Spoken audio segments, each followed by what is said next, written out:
समीकरण को, दोनों चीजों को बैठाते हुए जी। अगर आप ये देखें कि जो गाय के वध के लिए 7 जजेस का जजमेंट है, इसके बावजूद भी वो कहते हैं कि ये हमारी रस्म है।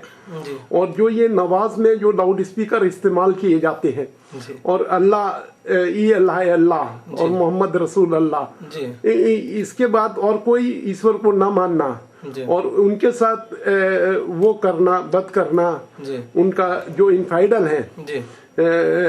और इसके अलावा जो ये आज जो सबसे हीनियस चीज होने लगी है तालिबान के द्वारा, वो लव जिहाद और उसके साथ जो ऑनर किलिंग है, जो अभी कलकत्ता में एक इंसिडेंट हुआ कि उसने अपना बहन को मार के और उसका सर ले आया। मौसमी के साथ जो हुआ, वो अपने एक मुस्लिम लड़के के साथ शादी से पहले चली गई थी और उसके बाद उन्होंने ये कहा, और वहाँ के एसएसपी मुजफ्फरनगर के ने कहा कि मैंने ऐसा हीनियस क्राइम आज तक नहीं देखा जिंदगी में, जो उनके अपने माँ बाप और मामा ने किया था। इन सब चीजों में राहुल आर्या जी, आप के सबसे बड़े शुभचिंतक और नेशनलिस्ट विचारधारा से जो आप कार्य कर रहे हैं, जिससे कि पूरा भारत आपके ऊपर गर्व करता है। और अयोध्या प्रसाद त्रिपाठी जी, उपानंद ब्रह्मचारी जी, इन लोगों ने, जो जितने भी लोग हैं, वो आपके जो भी समीप में रहा, उन्होंने आपके व्यक्तित्व को पहचाना और जो आपने समर्पित भाव से आपकी एजुकेशन और वो सब जितना भी कुछ डेडिकेशन है आपके समाज के प्रति, इसके विषय में मैं आपसे ये जानना चाहूंगा, आपकी व्यक्तिगत प्रतिक्रिया क्या है। पहले आप अपना अयोध्या का परिचय दें और अयोध्या में जो आपने राम जन्मभूमि के लिए जो बाबरी मस्जिद ढांचा था, उसका क्या स्वरूप था और उसके नीचे से कितने पिलर निकले, और फिर आपकी कविताएं जो कि मैंने जो आपकी फेसबुक पर राहुल आर्या जी के नाम से मैंने जब देखा है, जो मौजूद हैं, उनको सभी लोगों के सामने लाने के मैं प्रयास करूंगा। हाँ राहुल आर्या जी, बताएं आप। सबसे पहले तो आपको और मुझे सुन रहे, देख रहे भारतवर्ष के समस्त प्रभु श्री राम के वंशजों को मेरी तरफ से जय श्री राम, प्रणाम और आशीर्वाद मुझसे छोटे लोगों को। आपने कहा हम सुप्रीम कोर्ट के फैसले पे मेरा वक्तव्य या कथन या विचार क्या है। मेरे लिए सबसे बड़े दुख की बात यह है कि हम 90 करोड़, गिनती में 90 करोड़, ये मात्र फैसलों पे निर्भर करते हैं, कुछ जजों के, कुछ नेताओं के। हमारी प्रभु राम श्री राम की सत्ता हुआ करती थी, जहां हर व्यक्ति का सीधा संवाद प्रभु से होता था। वो जो चाहता था वो उसे भगवान देते थे। छोटी बातें बड़ी दूर, कुंती ने एक बार सूर्य जी को बुलाया पुत्र के लिए, 1 मिनट में सूर्य देव आकर के उनको पुत्र की प्राप्ति, जो कर्ण नाम से महासूरवीर जाना गया। लेकिन ये हमारा परम दुर्भाग्य है कि आज हमें, मतलब स्पेशली हिंदू समाज को, हर चीज, नहाना, खाना, पानी, सोना, उठना, जगना, बैठना, हर चीजों के लिए हम संसद भवन या थाने या कोर्ट या किसी अन्य सरकारी संस्था का रास्ता देखते हैं, जो कि जिनका कभी हिंदुत्व से कोई वास्ता या कोई संबंध था ही नहीं। मात्र कुछ जजों के फैसले पे हमारी धमनियां, हमारी नाड़ियां चल रही हैं। हमारा भगवान है, ये भी कोर्ट बताएगा हमें। हम पूजा करें, कहाँ करें, ये हमें कोर्ट बताएगा। हम कहाँ उठे, कहाँ बैठे, कहाँ नहाए, कहाँ धोए, कोर्ट बताएगा। हमारी जमीन है कि नहीं, ये हमें सरकार बताएगी। हमारा तब है क्या? न मेरा भगवान है, न मेरा व्यक्तित्व है, न मेरा अपना अस्तित्व है, तो हम हैं क्या? सिर्फ सरकारी तंत्र पे चलने वाले पुर्जे। ये हमारा दुर्भाग्य है कि हमें हर चीज के लिए या कोर्ट या थाना या पुलिस या किसी सरकारी व्यक्ति की शरण लेनी पड़ रही है। आप हिंदुत्व की व्याख्या कर सकते हैं इसके हिंदुत्व की व्याख्या हमारे बहुत बड़े बड़े ऋषि मुनियों ने नहीं की या कर नहीं पाए, क्योंकि हिंदुत्व का रूप इतना व्यापक और विशाल है। हर कोई अपने आप को कट्टर कहने वाला मजार पे जाकर के पूजता है, वो भी खुद को हिंदू बताता है, वो भी बहुत अच्छे से व्याख्या करता है, सर हमारा चाहे जहां झुकाए। ये झुक जाने वाली आदत ने हिंदुत्व को इतना झुका दिया है कि आज हर कोई, चाहे हूण, यवण, कुषाण, शक, जिसने भी चाहा हिंदुओं पर राज किया, हिंदुत्व पे अधिकार जमाया, हिंदुओं का विनाश किया, हिंदुत्व का नाश किया। और हम संख्या में सदैव सबसे ज्यादा रहे, लेकिन सदैव सबके गुलाम रहे हैं। हमारी गुलामी हमारी हाथों की लकीरों में बस चुकी है। आज हमारे पास अगर वास्तविक में पूर्वजों की दी गई धरोहर मेरे पास है, हमारे पास कुछ नहीं। हमारे पास जो कुछ भी है वो हमारे इन यवनों, इन अत्याचारियों के दिए गए निशानियों पे हमें बड़ा गर्व होता है। हम प्रभु श्री राम के उस बाण पर गर्व नहीं करते जो एक समुद्र को सुखाने के लिए काफी था। हम अकबर के मकबरे को और ताजमहल को जाकर के देख करके बहुत खुश होते हैं, उसको कैमरों में कैद करते हैं। हमारे पास अयोध्या है पर हमारे शिरडी ज्यादा पसंद है। हमारे पास मथुरा है पर हमें हुमायूं का मकबरा देखना पसंद है। हमारे पास काशी है, मोक्ष की नगरी, पर हमारे लिए अगर जाना है, कहीं घूमना है तो किसी अंग्रेजों की किसी कोई हवेली कि जहाँ कभी लॉर्ड क्राइव रहते थे, जहाँ कभी रेजिडेंसी हुआ करती थी, जहाँ कभी अंग्रेज फौजें बसती थी। आज हमारे लिए ये महत्वपूर्ण हो गए। हमारा अपना व्यक्तिगत जीवन, हमारे अपने व्यक्तिगत धर्म, हमारा व्यक्तिगत आध्यात्म समाप्त हो चुका है। जी राहुल जी, मैं 1 मिनट आपको इंटरप्ट करना चाहूंगा कि जो ये मॉन्यूमेंट है, इनके विषय में पीएन ओक साहब की जो रिसर्च है कि इसमें एक भी मॉन्यूमेंट जो है वो किसी भी मुस्लिम या इन्वेडर्स के द्वारा ना बनाया गया, और उसमें सिर्फ कुरान की आयतें लिख दी गई, जिसको कि आर्कियोलॉजिकल सर्वे ऑफ इंडिया ने बिल्कुल भ्रमित करके रखा है, जिसमें पीएन ओक साहब ने institute of the rewriting history बनाया। तो ये जितने भी जगह जो लोग जाते हैं, बाध्यता ये है कि उसका असली रूप भी नहीं दिया जाता।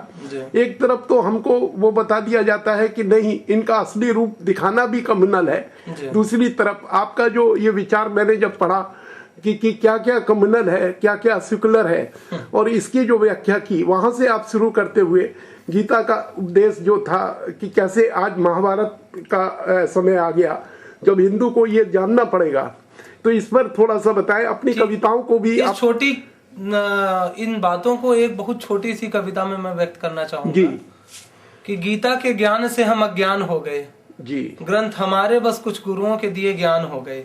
श्री राम भी हंस रहे होंगे अपने संसार पे जी, जिनमें कश्मीर और केरल शमशान हो गए।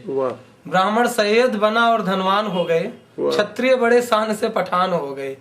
वैश्य सिद्धि की बन के इतरा रहा, शूद्र अंसारी और सुलेमान हो गए। जिनको श्री राम प्यारे थे वो तो बलिदान हो गए, जिन्हें जान प्यारी थी वही मुसलमान हो गए। शर्म आती है हमें ऐसे हिंदुत्व पे जिसमें निर्मल और साईं भी भगवान हो गए। वाह सब वाह, बहुत अच्छा। ये आपने बहुत ही शाब्दिक संकेत के द्वारा हर चीज का पूर्ण व्याख्या कर दी।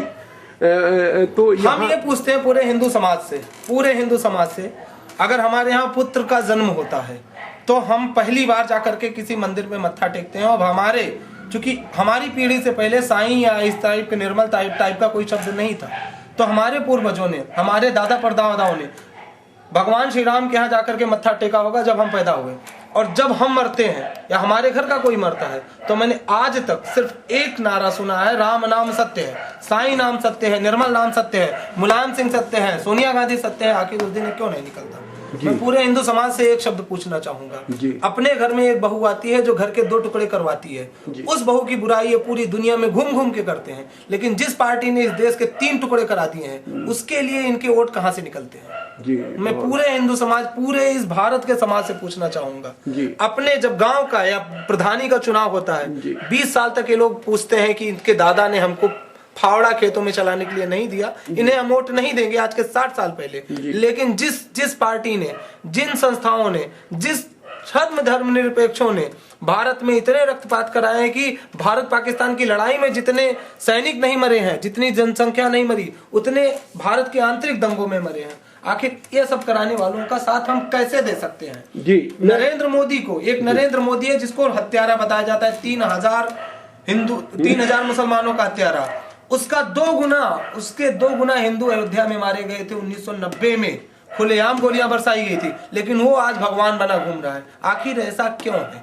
ये हिंदू की दोहरी मानसिकता क्यों है? इसका इलाज क्या है? जी, मैं एक बात कहूँ, एक और सवाल मैं करना चाहूंगा।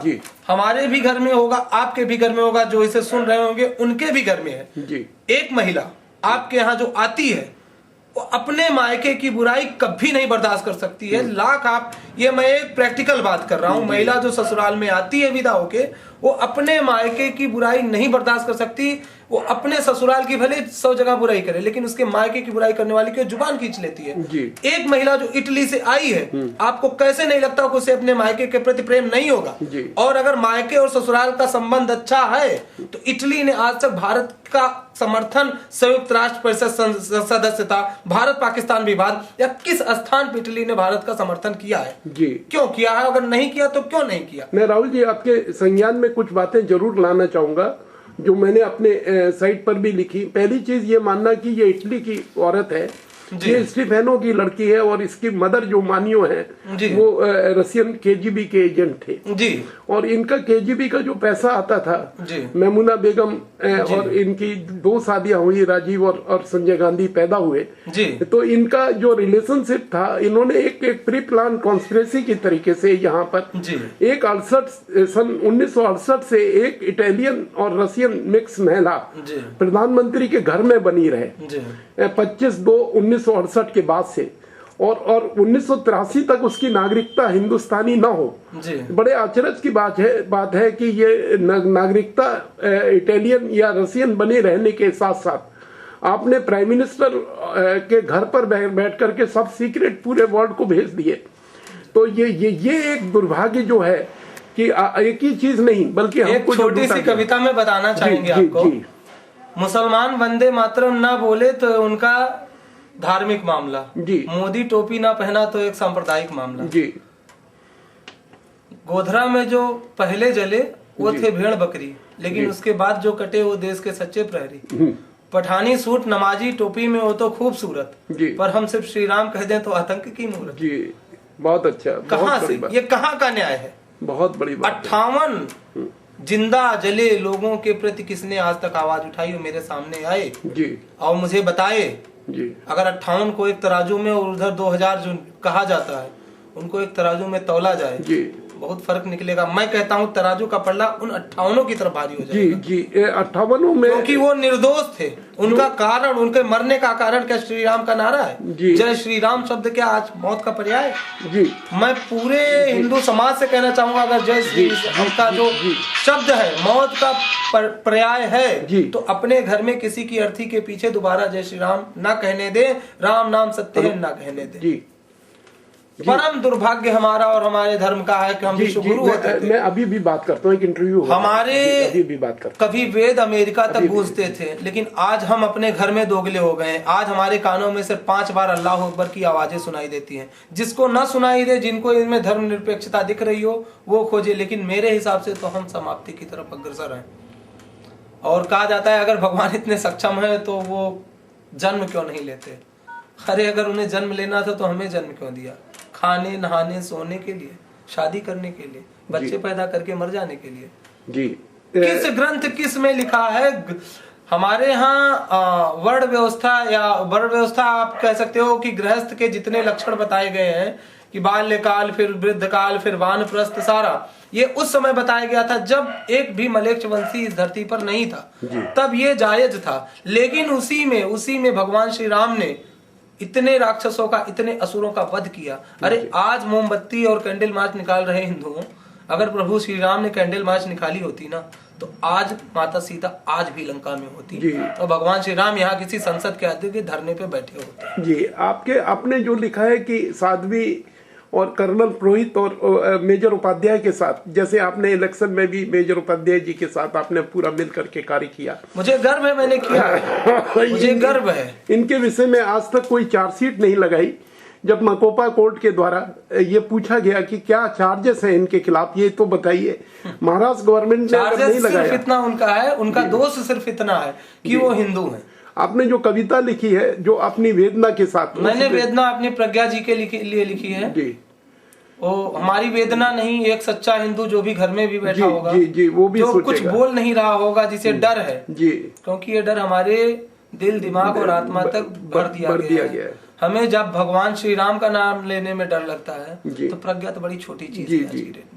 प्रज्ञा जी के लिए है, हे प्रज्ञा माफ करो हमको, हम 90 करोड़ शर्मिंदा हैं, तेरी ऐसी हालत पर भी हम आखिर कैसे जिंदा हैं। ये धरती तब ना रोई थी लक्ष्मण मूर्छित हो जाने से, पर धरती जी भर रोई थी तेरी चीखों से चिल्लाने से। तूने आखिर क्यों किया त्याग, क्या हम तेरे घर वाले हैं? क्या तू पागल ये भूल गई ये सब बाबर के साले हैं? अपनी चूड़ी हमको देकर तू निकल गई मैदानों में, इंसानों की बात दूर हम नहीं रहे शैतानों में। तुम महादेव से कह देना हिंदू में नर अब बचे नहीं, ब्रह्मा इस किन्नर समाज को फिर से दुनिया में